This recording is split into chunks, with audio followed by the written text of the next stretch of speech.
at ya, at ya. Tell you what's master, coming at ya, coming at ya. Rhyme style disaster, coming at ya, at ya. Tell you what's master, coming at ya. Hello and welcome to Cut the Bull. I am Charles Love alongside my co-hosts, Wilfred Reilly, Brooks Crenshaw, and the lovely Christy Kelly. We are joined this week by Dr. Eric M. Wallace. That's what the book says. Oh, no, this was he? You missed it. We are joined today by Eric Wallace. It doesn't say doctor here, Eric. The author of the new book, The Heart of Apostasy, How the Black Church Abandoned Biblical Authority for Political Ideology and How to Reclaim It. Eric, welcome to the show. Hey, thank you for having me. My pleasure. It is good and somewhat timely, and I think we're going to have a lot to unpack. Let's start with why you felt the need to address the apostasy in the Black church. Wow, because as a ordained minister of the gospel, I felt like the church was going in a direction that it shouldn't be going. I mean, it's no secret that many people understand that most blacks, like 90%, vote the Democrat Party, but that many of those who profess Christianity are actually more conservative than their party leanings would have you understand. And that bothered me. It's bothered me a lot. As somebody who spent time not only in ministry, but getting involved in the political process, I felt like I needed to do something about it. I needed to say something. With all my education, I've got 4 degrees in biblical studies. So, and I've been involved in ministry. Now it's been 50 years. God, you're I'm old. So it's one of those things that if you don't say something, you feel like you're not living up to what you're called to do. And my wife and I, we started Freedom's Journal magazine to try and aggregate the Black conservative voices in a magazine. And then I decided, I wanted to do something more than just do a magazine. We were thinking about a think tank and, getting information out there. We wanted to do a Black conservative summit, which we've done. A lot of, Black conservatives want to, hang out together. We don't have any safe spaces. Before that became a mamby-pamby kind of idea, safe space. Mm-hmm. To gather and to talk to other people. And as a Christian, I wear my Christianity on my sleeve. And I just felt like if we're going to really be the body of Christ, what it looks like, then we should be voting like that. Mm-hmm. So this might be a little different because see, if Will had led, it probably would have been a little straightforward. But because I talk to you all the time, I decided I'm not going to start off with all the stuff that we'll get to the book and all that stuff, which is important.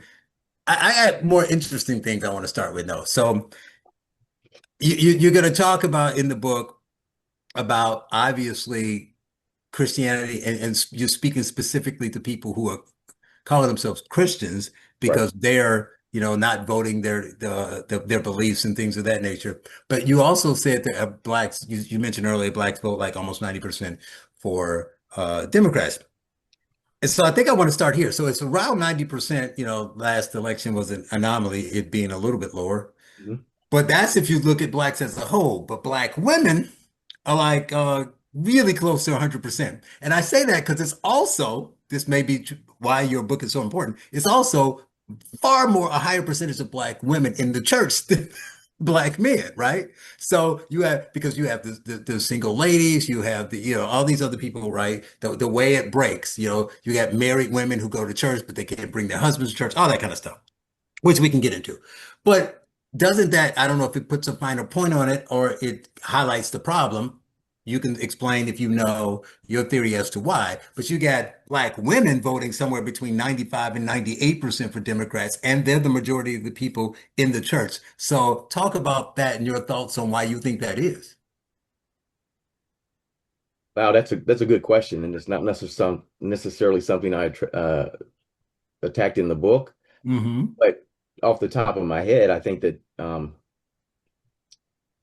a lot of the Black leadership in the church moves in that direction. Like you said, a lot of more Black women I don't know statistics, but I would say more black women attend the churches and support churches than black men do. Hmm.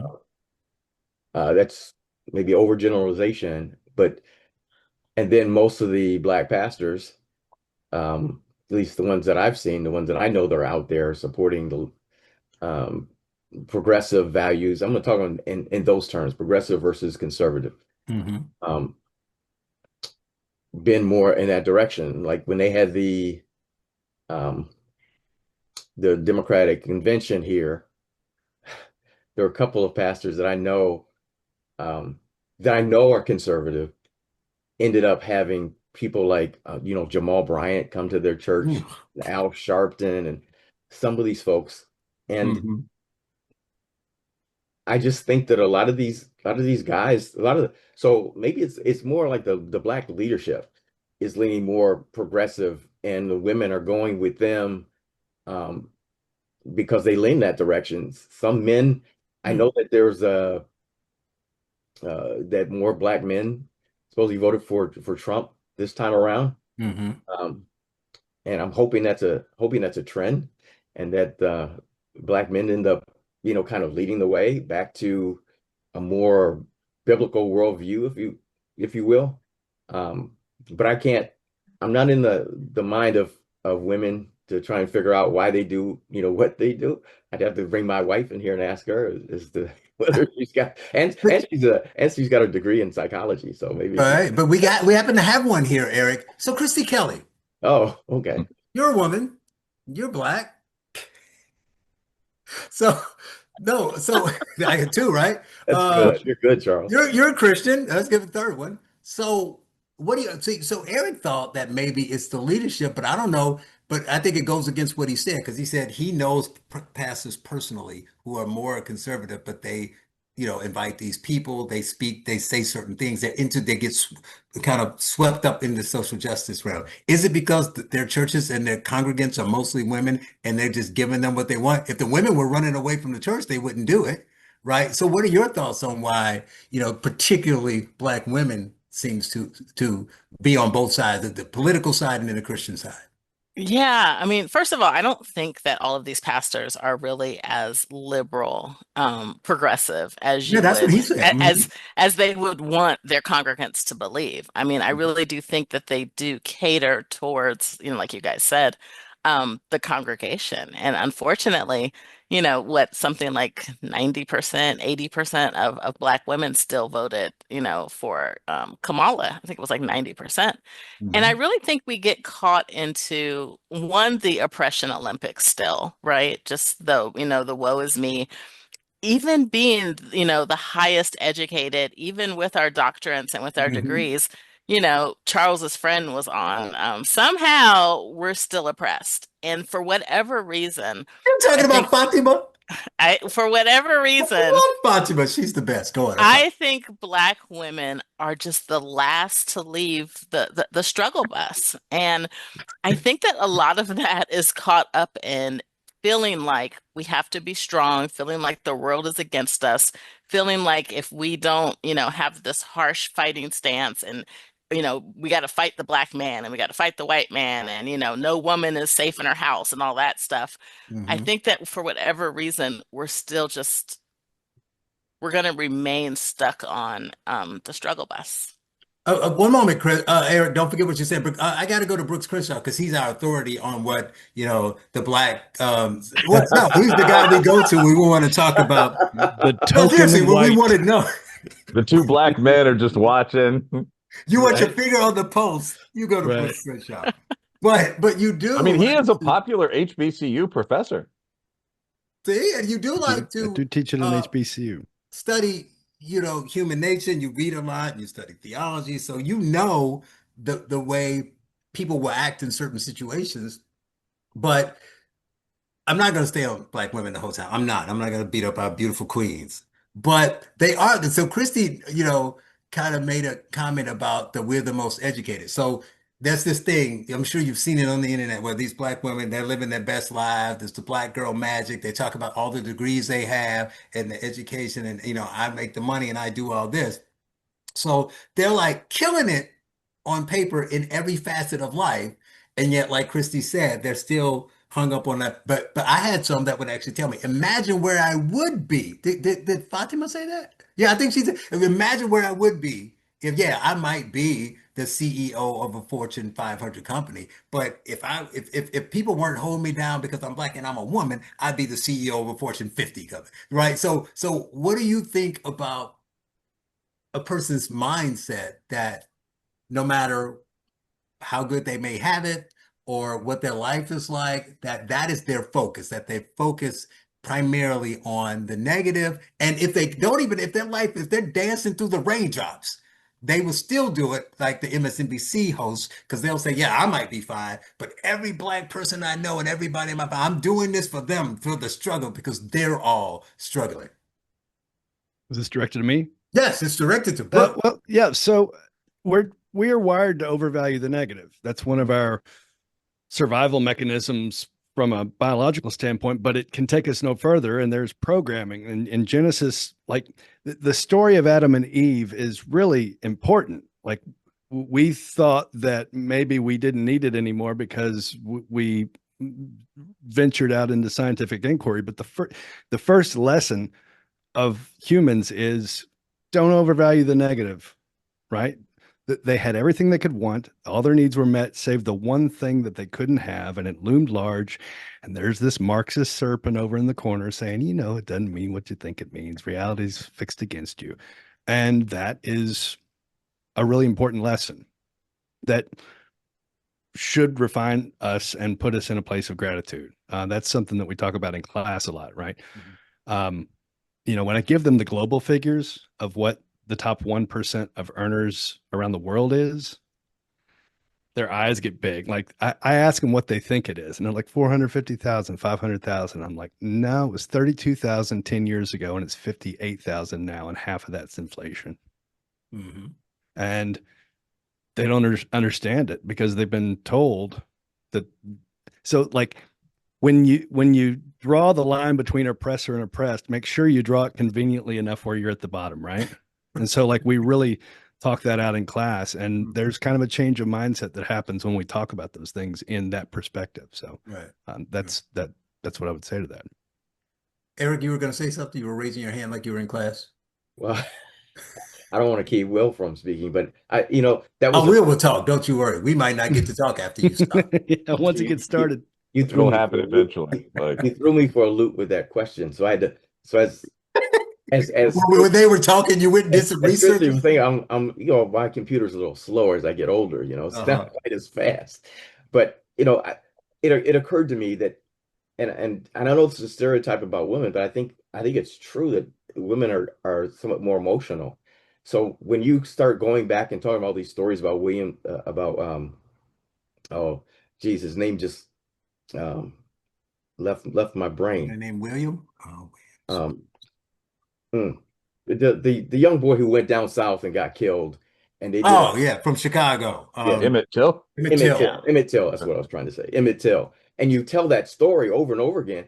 I mean, you're just tugging at the emotional strings, and trying to keep people upset. And that's been the modus operandi for the left, for the progressives, is to keep Black people angry about stuff that happened hundreds of years ago, 50 years ago, as if we could do something about it. You can't do anything about it. And I think men are starting to wise up and say, look, that happened then. We're now worried about what's happening right now and what we're able to do. And I think it's taken women a little longer to come along. Not that they haven't. I mean, there's a lot of Black women who are conservatives now, who are coming out and saying they're no longer listening to the left or the progressives anymore. And they're letting that emotion thing go. I mean, look at George Floyd. People want to make him as a hero, and this is somebody who was on drugs when he died. And actually, there isn't this big. I probably shouldn't get it into this because then we'll get off on another tangent about George Floyd. But they want to make him a hero, and he's not a hero. I mean, he's a tragic figure. Again, he's somebody who's created in the image of God, and I'm sorry that he died, but of course, according to the left, he was killed. So, don't matter, all the drugs he had in his system. Didn't matter that he wanted to be laid down on the ground, because he didn't want to be put in the back of a police car. But people want to make it a sob story, so we put his face up on the wall, and but I think more men are trying to say, no, that's not where we want to go with this. And we like the way, so with Donald Trump, we like the way he stands up, to other people, and the way he talks to other people, and the way he doesn't take any gruff from anybody. And kind of what you see is what you get. Will, anything you want to add? Yeah, I mean, I think we've done a good job of covering this. This is one of the big issues in American politics, right? Like, Black people are one of the most culturally conservative groups in the country. And I think we all know this. I mean, we all have very heavily African American friend groups, families, but also, like, Brooks and I live in Kentucky, then the South, teach at a historically Black college. And it just, like, Black people are the group after natives that served the most in the military, go to church as much as Southern whites, blah, blah, blah. I mean, the group, and this is almost funny, but are by far the most conservative on gay and trans issues. Certainly, if you break out subpopulations like Jamaicans. I mean, so you ask the question then, well, you've got a party here that's rabidly pro-choice, that's pro-gay marriage. I mean, that's anti-family. Like, the idea of strong Black men would be antithetical to Black Lives Matter. They took those 3 words off their website. Why do you see this 79% overlap? And it's a tough question. I mean, in political science, we're doing a lot of hemming and hawing. I mean, most people are white. It's a tough issue, I think if I was really thinking about it, the one issue for most Black people, if you really poll on this, that moves us toward the Democratic Party is just perceptions of racism. Like, that's really the only thing. I mean, like, even the stereotypical, like, welfare spending, that's what, like 27% of Black people right now. I mean, you get that base in the cities, but that's not why middle-class church ladies are voting Democrat. It's just Emmett Till. Like, it's just nothing has changed. He's going to put y'all in chains. It's like every speech they do, dancing off beat in churches, the hot sauce in my purse. I don't feel no ways tired. Yeah, like I Kamala come too Harris. far. Kamala Harris, the accent's pretty good, but Kamala Harris Was that Hillary or was it AOC? That was Hillary. That's Hillary. I mean, I thought that was Kamala. I mean, but it's all of them, right? Like, Harris is half Indian, and I have no problem with that. But her doing this soul sister thing, like, I said, freedom was my second word. Like, come on, you lived in Calgary, Canada, it's whatever. Anyway, I think that's the pitch. I will say on the right, we're not really helping with that. Like, if you log into Twitter or Facebook or any other platform, everyone argues constantly and everyone's racist. So if you were to Google, like, Black jokes or something, you'd find 400,000 person pages where people are promoting that. And that's often very much with kind of a conservative flair. But I mean, I guess my real question would be for the guest or anyone else on the panel, like, we kind of identify the issue. There's this old racial conflict shapes politics today. But what do you do about it? I mean, you're a church man. Like, we're getting the message out in these houses of worship. How do you change the fact that 79% of Black people are voting for the Democrats? Well, you write a book. Boom, which everyone should buy. Which everyone should buy. Heart of Apostasy. That everyone should read, right? Well, see, part of the thing seriously, freedom. So we started Freedom's Journal Institute for the study. Well, it was called for the study of faith and public policy. But our objective was to minister to the church in general, but the African American church in particular, to vote our values. So I would argue with one of my friends in pastors in Chicago.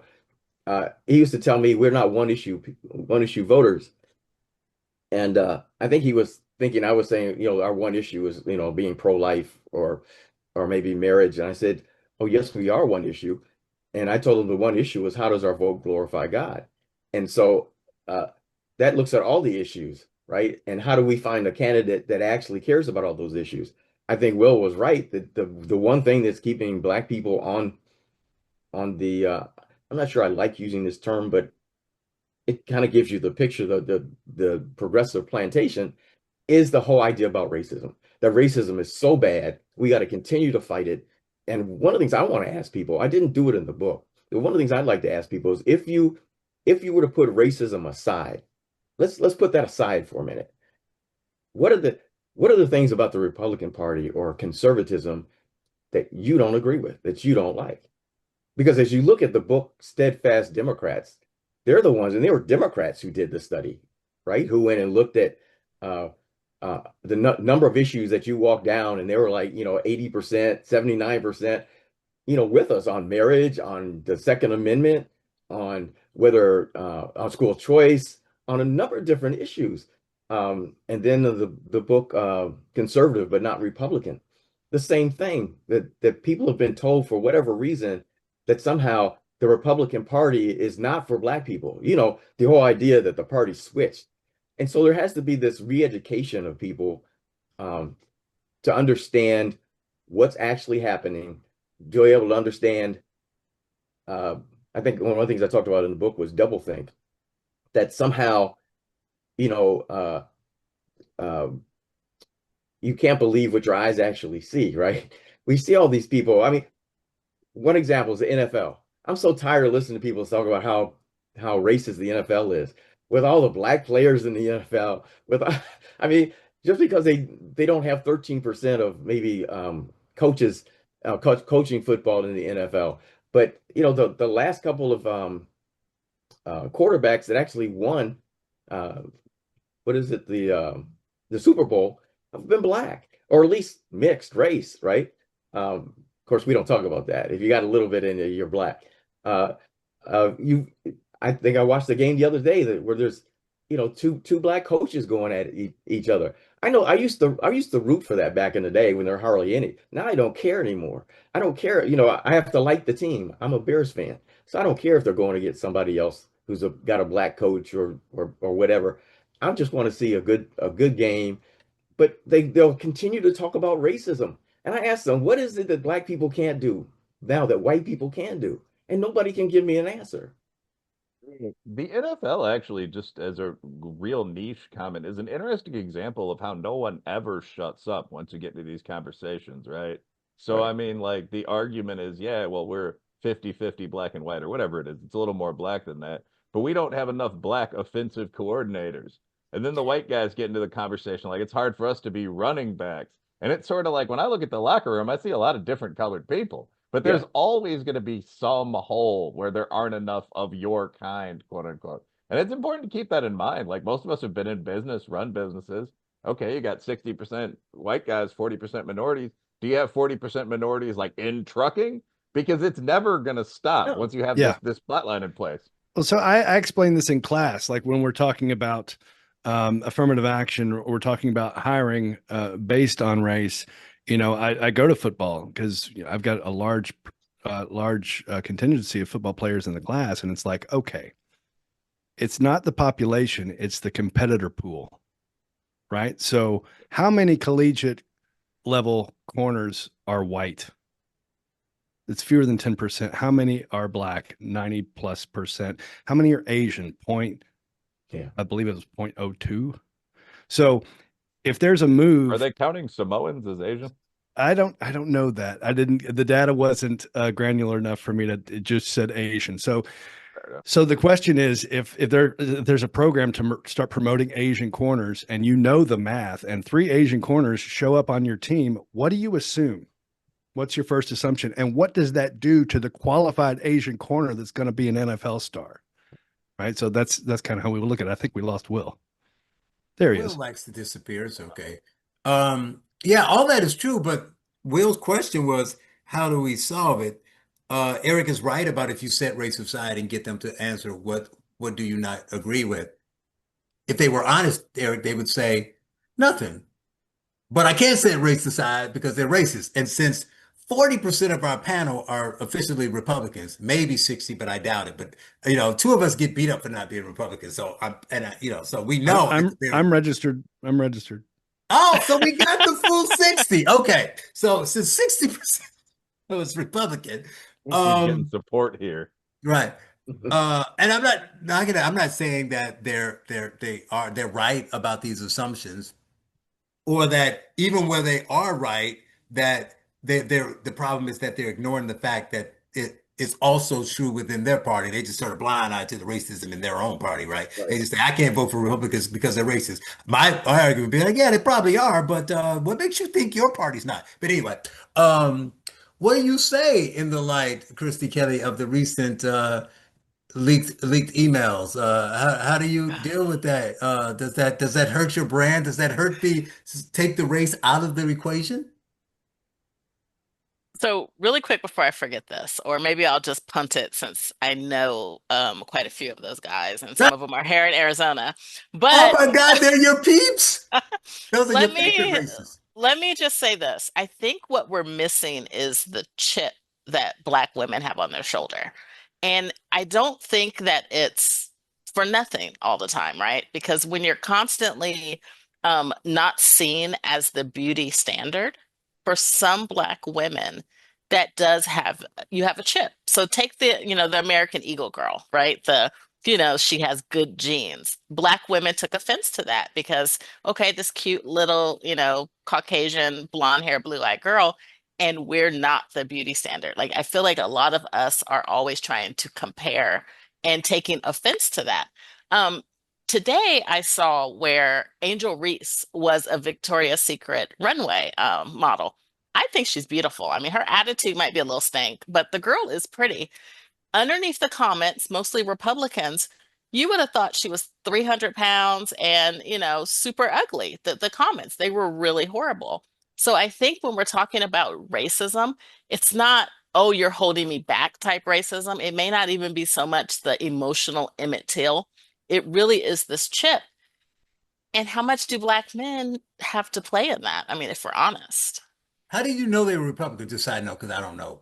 You say in the comments to call an agent. Because I mainly have Republicans on my feed, and a Oh, Republican okay. I'm posted sorry. it, and I so I just didn't know. know. Okay. But the tweets were dumb. They were asinine. The first day I did somewhat defend them because we all have uncles, brothers, whatever, that if we saw their inbox messages, I'm sure there's some mayonnaise jokes and some other stuff, right? So the jokes didn't so much get to me. What got to me was these are political operatives, these young Republicans. They are working insiders. You can't afford to become the story. Like, you can't afford to be stupid and with your, kid jokes. That Hmm. part pissed me off. The other part that wasn't helpful was their letter today, doubling down on it and actually being arrogant about it. I mean, it was horrible. It was like, I was like, fire yourself. Like, fire yourself as anybody's PR or anybody's political operative. So. Right, right. I mean, I don't know who else wants to comment, and probably if whoever's next, maybe briefly tell the people what we're talking about. I'm assuming they all know, but they may not. I just started a column on it, so I can comment on it really quickly. But the Young Republicans group chat got leaked by one guy who was in the GC, and it read like a bad men's group chat, a little worse than the average. I mean, Black people were called watermelon people. They kept talking about how you can't trust the Jew, written in capital letters. A lot of jokes about women, all kinds of stuff. One guy said he loved Hitler, although that was a joke. And I mean, a couple of them have been fired, a couple of them have not been. And the question now is, what do you do about that? Like, when a totally private conversation happens. And I actually brought this up in one of my classes. Like, one of the students in the class said she was in a group chat called something like Kentucky Boss Babes.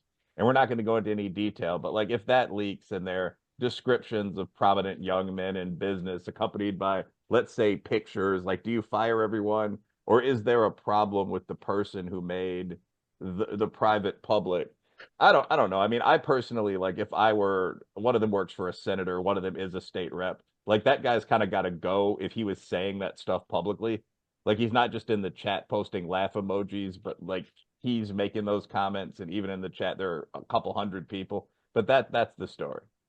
Right. But isn't it I mean, you haven't finished your piece, but my thought would be a lot of people who are just more, mindful about their replies to stuff that just don't freak out emotionally would have kind of a similar take. I mean, I didn't read the whole article because I got the gist of what somebody sent it to me. I'm like, I didn't even know what they were talking about. And they were definitely bad. I don't see how anybody could try to position defending it. But so it's not a defense, But somebody commented like, that's just how, I don't know why you're surprised. That's how whites talk or something. I was like, no, that's how bros talk. Yeah. And I mean, am I wrong, Will, that if you took a 18 to 30-year-old, especially single men, having their free conversations that nobody else hears, that people, including their wives and their sisters, would clutch their pearls if they heard it. Now, it might not be Jewish jokes and it might not be Watermelon Boy, but it would be very distasteful and violent. Yeah, I think that's true. And I apologize to Christy for even bringing, like, mentioning this topic. But like when I worked on a trading floor in Chicago a couple years ago, 10 years ago now, but like like a topic in the group chat that went on for like 2 days was like comparative, let's say, vaginal appearance and like other qualities across races, like how do they look, etc. And like guys were commenting and a couple people were posting pictures Those and so on pictures. down the line. And Mhm. like that type of stuff. And like I actually, without pretending to be any kind of like chivalric dude, wasn't doing this. I thought it was pretty corny. But I think if you were to take that and you were to let it go, I mean, like one of those guys is vice president of that company right now, as I understand. Like you could get rid of a lot of people for this kind of thing. I mean, like if you went into a Call of Duty gamer lobby where Oh, like white and black dudes are talking, it would be like every racial insult, like I'm going to kill you and then rape the body kind of stuff. And there is a question of, do you penalize that? The mm. general standard is kind of no. We're No. not tracking down who like the gamer handle fear itself is and punishing that kid for hate speech. The thing with these guys, again, last comment, they weren't kids really. Like they were saying this in a chat where they knew they had some frenemies, and the guy that was making most of the posts, Gerunta or whatever his name is like 32. So I Mhm. mean, at a certain point, you did just kind of trip yourself and fall in your own face. I don't know. Right. I'm not horrified. I do think you're going to get fired for doing that stuff in elite business. So those are two different things. Right. It may not be fair that your private comments are public, but they are. So we're not going to act like we don't know what they are. Eric, so how does that hurt your ability to say, set aside the racism? Because now they're going to be like, well, we just saw 100 tweets last week from a bunch of people, with direct connections to the party. What do you say to that? I say that the issue here is not that their racism doesn't exist. We all know racism exists, and anybody who's involved in the church know that sin, I mean, it's like adultery, lying, anything else is going to exist. The issue is that there's no racism isn't the thing that's holding black people back, right? This isn't systemic racism. There aren't any signs outside that say white only or black only or colored or whatever. A lot of that has been dealt a death blow, with the 13th, 14th, the 15th Amendment, civil rights laws, voting rights, all that kind of stuff has kind of, at least made it go underground. There isn't any overt, hey, we're going to keep you from getting a job. Even people, back to the NFL, it's so willing to bend over backwards, with the Rooney Rule, which I think is stupid. Mhm. Um, it's not even necessary because people want to win. And if you got a black coach you think's going to coach your team well and win the Super Bowl, you're going to hire him. You don't care what color he is. Um, but so racism exists. It exists on the left and on the right. Um, I mean, you hear all these things about who's gonna who's gonna pick all your vegetables, if we don't let the Mexicans in. I mean it's kind of crazy. Those are But just that's good racism, Eric. So you can't count the oh, good that's good racism. racism. Noble. A lot of it's literally the arguments that slave masters made. That's why I Yeah, laughed a little I bit. call them John Imagine out Calhoun. there in the fields. It's a exactly. busy season coming up. Like it's pretty remarkable. Right. It's pretty bad. But Eric, to your point in the book, that one other thing I wanted to address is um some may say, I mean, there's a lot of news stories about, people falling away, about people teaching all this stuff. If you go to certain sects of Christianity, they're more prone. Some people make fun of Catholics and Presbyterians, and Orthodox, what do you call it? Reform Jews, reverse it to Reform Jews. Certain people claim to be religious, but they're the most likely to hang the, hate has no home sign and the LGBT signs and do all that. So why the black church? Why are you speaking specifically to the black church? Because it's the black church that, um, well, as Will already said, we know that a lot of the folks in the black community are very conservative, and they're not Hmm. voting their values. And Oh, so the okay. question is, why are we doing this? And especially as a minister of the gospel who's been involved in, been a youth minister, I've been a pastor, I've been, a number of different things within the church, and I've also done some teaching in a couple different places. Can't think at the moment, but a couple different places that, this is not what the church is supposed to be about. Even when it comes to the whole idea about racism and all that kind of stuff, we shouldn't find that in the church, or we should at least be trying to talk to people how we're supposed to love one another and treat one another. We're supposed to be the examples to the rest of the world, right? They're supposed to be looking to the church, and especially to the black church, because the black church is actually holding on to a lot of unforgiveness. I put out a post that said that racism isn't our number one issue; it's unforgiveness. Walter Williams, and I don't know where he was in as far as his spiritual walk, whether he was a Christian or not. But one thing he did was he had this thing that he signed that he was forgiving white people uh, of anything that their ancestors did or whatever. He said, "You guys are now forgiven." He's trying to get rid of white guilt, because Hmm. the black community, at least the black leaders and progressives, are always trying to use white guilt as if you did something, or at least your mama did something, someone in your family did something somewhere along the way, and you're responsible for it. Well, we don't say that about black people. When black people go and run into Walmart and steal all kinds of crap and then try and run out, we don't say, "Oh, your family is guilty of what they just did." So, Hmm. it's so this is geared toward the church people who say they love Jesus, who say they have a biblical worldview, but are not living out that worldview, at least when it comes to the political arena. And Brooks, he's Yeah. saying that they don't vote their values. And last week we had Lucas on talking about how church leaders and Christians need to be more active politically. And there's always this rift between some of them. They're like, we just trust in the Lord and we don't do anything. We shouldn't get into the politics, which, it's I look at it if you're talking about it from a left-right standpoint, it's kind of like the gerrymandering fight we've been having the last few years in California. I mean, months. And they're like, if people are like, it makes me laugh. You better be careful, you Republicans, because if you do this, what you're going to open down the road and what might be done to you is like, but the Democrats are pros at this. You're just catching up, right? So it's like on the left, right? The Democrats have been political for a while, right? That Right. there are well-known Republicans who have been, but not on the same scale, not in the same numbers. So what do you think about that, about the church being more political or actively, people like Eric and like Luke is saying that, that's one of the ways we fix this is that we as a group need to be more political. Well, so, Lucas and I last week, we agree on, I think, the objective. I think more Christians in America is probably a good thing politically, just from a, character and virtue and predictable set of values, generosity, forgiveness. These are frameworks that really built the West. Where I struggle on the theology is that, Christ didn't say to Peter, Peter, I think we could get a foothold here in Judea, and I think we could get you in Pilate's spot. And once we get you elected, I think once we make it to Thessalonica, we'll really have a shot here. That he drew a distinction between rendering unto Caesar and rendering under God. However, I believe that the personal rendering to God wrestling match makes better components of Rome, Mm-hmm. right? But I still view the two things as one is my internal wrestling match with God and with reality and with truth.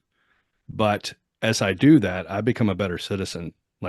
But I'm focused on that, and the outcome happens. I don't know how I feel about politics from the pulpit, and I don't know how I feel about, well, they're doing it, so we need to as well. So I'm a little conflicted on that. Christy, what do you think? I mean, I You, think politics should, you seem less conflicted on that. yeah, I'm less conflicted. I mean, I Yeah. think politics should look more like education, right? It should look Uh-huh. more like empowering voters in what the truth is instead of telling them, to vote one way or the other. I also think Yeah. it should show up like voter registration drives. I mean, let's just start simple, Right. right? Not telling you who to Encourage, vote for. not necessarily telling them, but telling them, like, Eric said, vote your values. The Right. question I have is, I would say the generation probably after us, we started seeing that they were stopping going to church, probably because the adults were hypocrites and they were saying it. Now we've been seeing the millennials are starting this wave, even before the Charlie Kirk effect, of going back to church, going back to God. There's been this revival, at least in the white church. Charlie Kirk effect, there's going to be a huge revival. Are we going to see the same thing in the black churches? Have millennials in the black churches been going back like they have in the white churches? Eric, that's you. Is that a question for me? That's I a live in I question. live in Arizona, so I don't know. He doesn't know any blacks. Yeah, well, I mean, I don't know. That's a good question. I just noticed a number um, of people on social media, and maybe, and I don't know if that's real because the algorithm or whatever it's called, Right. you keep getting people who think like you and talk like you. But I see a number of folks who vary in age. I mean, some very young people getting on there and talking about black fatigue, and I'm like, really? Mm, And mm. about the way black people act out in public, and some of the things that they're doing, and acting like this is, and then talking about the Democrat Party and saying, the Democrat. I kept telling myself I was going to talk progressive versus conservative. Mhm. I'm a nonprofit organization, so the progressive versus the conservatives, and I think I think you're right. I think people are starting to see, starting to question, um, and maybe it's coming back around because in the book of Judges there was this time of where people did what was right in the sight of the Lord, and then they went through stages. What one generation did what was right, next generation kind of got a little uh, Worse. lukewarm, and then the next generation fell away, and then God judged them, and then they came back to the Lord, and it's just kind of like a cycle. And I think we may be going through that, through that cycle right now. That so am I understanding that there's hope? There's hope, seeing younger people come out and say, we're not buying what the left is selling right now. What your book or any of these conversations that you have, a lot of pastors, you go to conventions with other pastors, you speak to them, what do they say? Either about the book, about your approach or your point of view, any of it from the conservatism or the political aspect, being more political or voting the values. Do you get pushback? Yeah, I still get some pushback.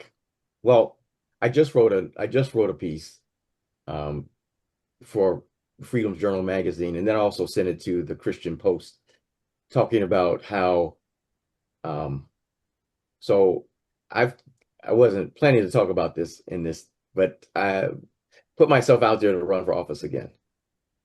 I've run for office a couple of times for state senate and for Congress, and now I'm looking at a position in um, Cook County Board President. Okay, so um, I was looking at a couple of churches, 7, to see if I could get petition signatures. So in Illinois, you got to get a certain amount of signatures on your petitions in order to get placed on the ballot.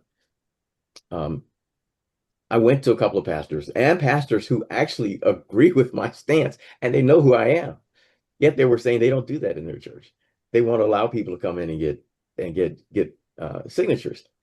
And it all kind of hit the fan for me when I went to one of the pastors who actually even prophesied over me that one day there was coming a time when people would vote for me, because we need people like you. But he had decided, because of the Charlie Kirk thing, and people were asking questions, there was some unsettled stuff. He didn't think I should come and ask for signatures. So it was seven churches turned me down, Mm. and even a couple of those, and I mentioned it to the church that I actually go to. The guy, the church I visit right now, I haven't actually joined yet, but he's starting a new church plant, and he thought about it for a minute because I asked him if I could, bring my petitions, and he said, "You know what? Yeah, come on and bring them." And when I told him what had happened with some of the other pastors that he knows of, he thought it was total hypocrisy. Because he said, I know these people. When Charlie Kirk died, the next Sunday, they were up talking about Charlie Kirk. And they In a good way or bad way, because that doesn't really mean no, anything. in a good way. Oh, okay. Good way, about what he was Were they doing. celebrating? Okay, No, got you. no. Okay.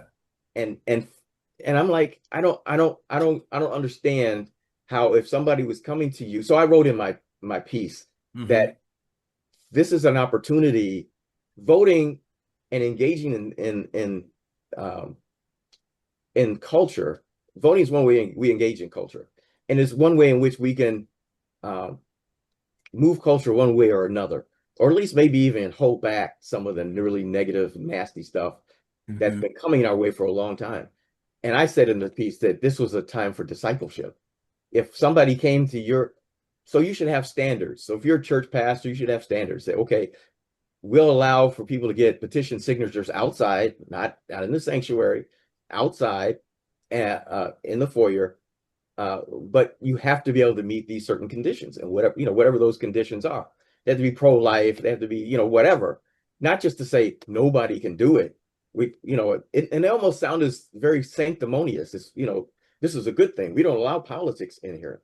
But let me ask you two questions real quick, and I'll let somebody else ask something different going. But one, do you know whether any of these 7 pastors allowed the the J.B. Pritzkers in their church to speak No, up? they won't let anybody do it. Okay, just making sure they're consistent for one. And I just want to make sure the other is just informational so people understand that the signatures are so people can get on the ballot, just so it's not party affiliated. I mean, if you're running for a party, yes, but if I'm signing it, I'm not signing it saying Eric is my guy, I'm going to vote for him. It's like, let this be on the ballot, and then we vote for whoever we want. So it's not like it's a partisan thing, just to sign a ballot. But anyone else have anything? Any questions? I got a question for you, Eric. So, like, when you're talking about apostasy in the Black church, do you have like a timeline of like where certain things occurred that moved things in the wrong direction? Do you kind of spell that out at all? Well, I know one of the things we look at that many people point to is like the 60s, when all of a sudden government became, we look more toward government, to come, with welfare and all these other things. Yeah. I've argued with other friends of mine. They want to use Matthew 20, it's either 24 or 25. I can't remember, where it talks about I was in prison and you didn't come to visit me. I needed clothing. You didn't clothe me. Those kinds of things. And they act as though that's the role of government. And I'd say they're not speaking to Caesar. They're not saying exactly. Give money to Caesar so he can take care of the poor. Right. Visit them and no, these are commandments to the charges to the church. This is what you should do as a church. And I think we've turned all that over with the role of government, with LBJ when his Great Society trying to be God in our life, right? Trying to give people food. And I think we need to feed people, obviously. But I even have people tell me, when I try and argue, look, this is the church's job. Government shouldn't be giving food. Government shouldn't be doing this, that, and the other. It's the church's job. Then they look at the small church and say, well, this church is so small. I said, you know what? If we just do what God tells us to do, this church probably wouldn't be so small, number one. But if you look at the text, there's all kinds of, the feeding of the 5,000 with a couple of fish and a few pieces of bread. God can take your little bit, if you dedicate it to him, and he'll multiply it so that you can feed whoever needs to be fed. You can do what, and actually, I didn't put this in the book, but I should have.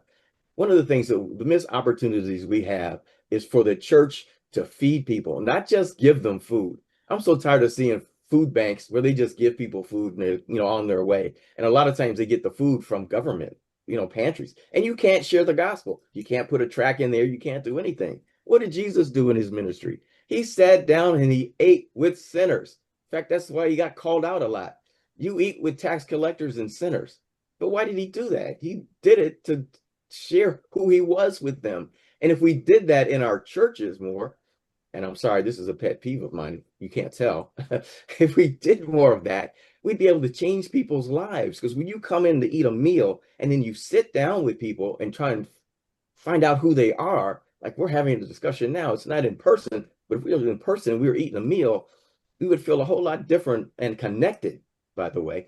So the person representing Christ as a member of the church, talking to somebody who just came in, it would affect them because they're being used by Christ to minister to that person. And then that person feels better because they're feeling the love of Christ coming through that church member.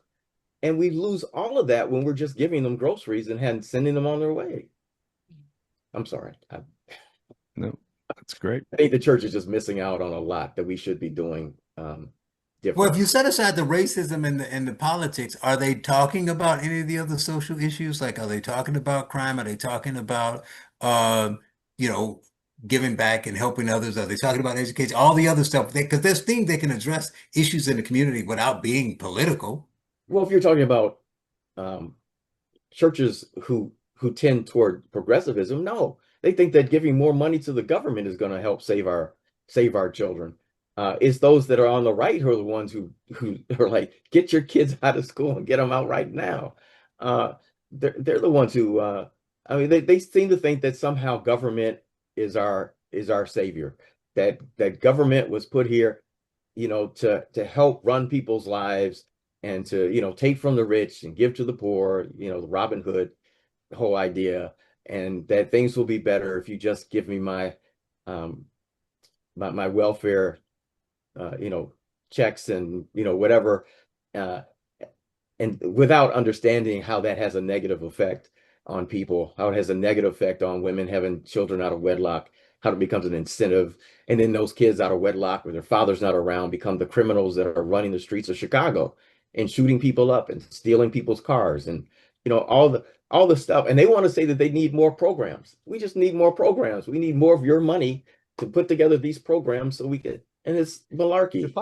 If I can jump in there, you're actually bringing up, and I didn't write this question out, so it might be a little clumsy, but what strikes me as a really big question for the church. So something I've always wondered, and I've debated with Christian friends, you know, casually over a beer, is why there seem to be these really specific issues of interest in Christian communities, like homosexuality for right-wing white churches, for example, or racism, I think it would be fair to say for a lot of the black church. But there's so little discussion of a lot of the things that seem much larger in scale and that relate a lot more to the actual Bible. I mean, so like you mentioned charity, and I mean, you're talking about some of the reasons politically you might not be able to say everything, like you can't put, you know, too many verses in the basket of groceries. But I mean, charity is one of the core themes of the Bible. What about stable fatherhood? Divorce. If you're going to criticize the people in the parish for anything, maybe you guys should try to stay together, work out some date nights before you break up. Why is there, and I'm not trying to be glib at all, why is there a focus on a very few of these target issues as opposed to these deeper themes like actual Christ-like behavior? And I've become much friendlier to religion over the years, but this is something that's hard not to notice. What's your take on that? Well, because I think so there's a number of different, trying to figure out where I start. So you got those who do go to seminary. A lot of our seminaries have become woke, right? And again, it's about the government. Again, it's about, you know, pushing cultural Marxism. And so, you know, like your Warnocks and what's the other guy? Jamal Bryant. They're more about, they don't even believe, you know, the Bible to be the word of God. So, but when it comes to folks who actually believe the Bible to be the word of God, they've abdicated some of the things that they should be doing to the government. The government's supposed to do that. I don't have to worry about it. I'm trying to decide whether I want to criticize this. I went to one of the biggest churches in Chicago, a beloved pastor, and they didn't do anything about feeding the hungry. They had a big church, but they didn't do that. I wish you came on Sunday, you had 2 services, you come, you sang, you clapped your hands, the choir was good, you sang, you got a good message, and you went home. And if somebody were to ask you, you know, what did he preach, you probably couldn't tell them, but you know you had a good time. And it's all about just having a good time on Sunday and about hearing maybe a gospel message of some kind, but they're really not. One of the things I try to point out in the book is that there's really this idea about taking up your cross daily and following Christ. I think one of the reasons I use the Gospel of Luke is because I really believe Luke is trying to talk to his people of his day about this delay. There's been a delay in the return of Jesus. People of his time thought, they're looking at their watches and they're thinking, when is he coming back? Or they're looking at their calendar and say, he should be back soon, right? And they didn't know there'd be this long delay. And Luke starts talking about this delay of Christ's return. And so that's why there's this theme that goes through called promise and fulfillment. That God is fulfilling promises made long time ago to Abraham and to David, and how Jesus fulfills a lot of that. And he's making promises now through the angelic host who come and say, hey, Zechariah, you're going to have a child, even though they're beyond childbearing age. Hey, Mary, you're going to have the Son of God. Go talk to the shepherds and say, hey, you're going to go find the Messiah born in a manger. And they go there and it happens. And this stuff is beginning to happen. And he wants to tell his readers, God hasn't forgotten about us. The things that happened with Jesus were supposed to happen. He was supposed to die. He was supposed to be crucified, and he was supposed to be raised from the dead. This was all necessary to happen. And you see that happen throughout the text. But Luke is the only one of the Gospels that records the ascension. He records the ascension because it's important to what he's arguing for. The same way you saw Jesus come up, the same way you'll see him come back. And he records it twice, the end of Luke and the beginning of the book of Acts, so that that Luke's contemporaries understand that there's been a delay. In chapter 6, he talks about the Sermon on the Plain, and it's basically how we're supposed to act while Jesus is gone. But it means, as a matter of fact, the whole Bible, the New Testament, was written to Christians. It wasn't written to non-believers. It's written to Christians to talk to them about how they're supposed to act as a church. And this is, in my estimation, how we should live, and that there are people out there that don't want to do that, though. They want to do their own thing and still call themselves Christians.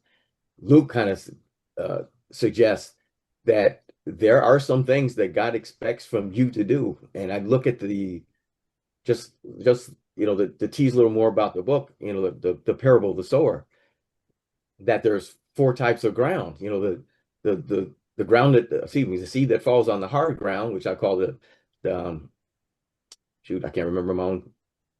Not distracted heart, detached heart. The detached heart, because they're not interested in anything spiritual. The seed that falls among on the rock was the disillusioned heart. It grows for a while, and then all of a sudden, temptation and trials come, and it falls away. And then the distracted heart, which falls among the thorns, that says the cares of life, the riches, and anxiety of life. It ends up, they start to produce fruit, but then it never grows to maturity. And then there's the good ground, with an honest and good heart produces fruit with patience. So there's this gauntlet, if you will, of different types of ground that when the word falls on it, it either germinates or doesn't, or somewhere along the road, it fails to do what it's intended to do. And so you have that amongst various churches. Some churches are just there to have a good time. Some churches are there to really teach you how to live in this world that doesn't really appreciate Christianity. And then some will tell you, hey, what's the gentleman in Georgia who's really got a dynamic church, and he preaches like he's on fire every time he gets up to preach? I can't think of his name right now. I see his face. But anyway, it's kind of like that. There are some churches are on fire who are teaching people how to live out this life, how to love other people even when they don't love you. And then there are other folks. I know this isn't a black church, but Joel Osteen, you can have your best life now, right? Jesus wants you to have popsicles. You want popsicles? Jesus Yeah, wants right. you to have popsicles. Yeah, and I think there's actually a very important point there. Like, if you do choose a religious path, like, there obviously are things you're expected to do. And I'm not an expert, so I'm not going to go into grace versus works and all that. But I mean, there are quite a few things that go into that. There are obviously rules you're expected to follow. So the idea that going to church is mostly about dancing and singing and then drinking Starbucks, which seems to be like one popular take, and that's true in the black church and a lot of white churches. Right, right, Or right, on the right. other hand, that it's about critiquing like these very specific sins that, by the way, none of your upper middle class black congregation really has. I don't really think either of those is correct. It's probably much harder to actually do what you're expected to do as an adult male or female, warrior class citizen. And so that's not really the emphasis that we hear all the time. And Well, that's a problem for I've all got the a take on social that, Will. institutions. You What's that? know, I've got a take on that question. Cool. In some churches, based on my experience, it's more attractive to point outward from the building at Yeah. the sins versus the sin, fewer rather than less, right? Yeah, that's why homosexuality is more of a focus than divorce, not to be Right, glib. right. It's just, Because there are a lot of churches for whom making the congregation uncomfortable means not making the building fund. Yeah. oh, that's exactly right. I mean, like, one of the things, it goes back to the story of Noah, like as an adult, especially as a man, you can drink. I mean, Jesus didn't actually turn wine into grape juice if you follow that storyline, but you're actually explicitly not supposed to be drunk. And this is said several times. So, I mean, you're probably not going to, on a football Sunday in the South, keep emphasizing that. That's probably not going to be your primary message at 11:30. So, I mean, I think that's why there is a lot of focus on some of the things we've mentioned. It's the same reason that small, successful groups like Jews, for example, have been targeted in most societies. And it's kind of the easy way out. And I appreciate our guests saying, well, no, this is what the church should be doing, which is a good message. We've had two Christian philosophers on the show in a row, actually. Back to back. Yeah, so finally, Eric, let's close it up by you telling us why the book is important and why people should, as you say behind you, get the book.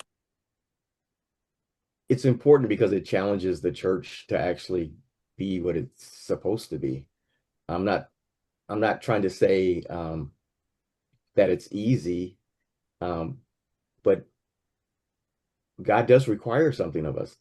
Now, salvation is by faith in Christ, but there are supposed to be good works that follow, right? That was the whole argument in James, the book of James. I mean, yeah, it's one thing to say I'm saved, I know the Lord, but then you're back out in the street, cussing up a storm, you're beating up somebody, you're not living out that lifestyle. And I say that that's true when it comes to who we vote for. I'm trying to say, you believe in all these various things that we say. We're pro-life, we're pro-Second Amendment. We believe people should work instead of getting, welfare checks, or at least there should be some road to getting people off welfare.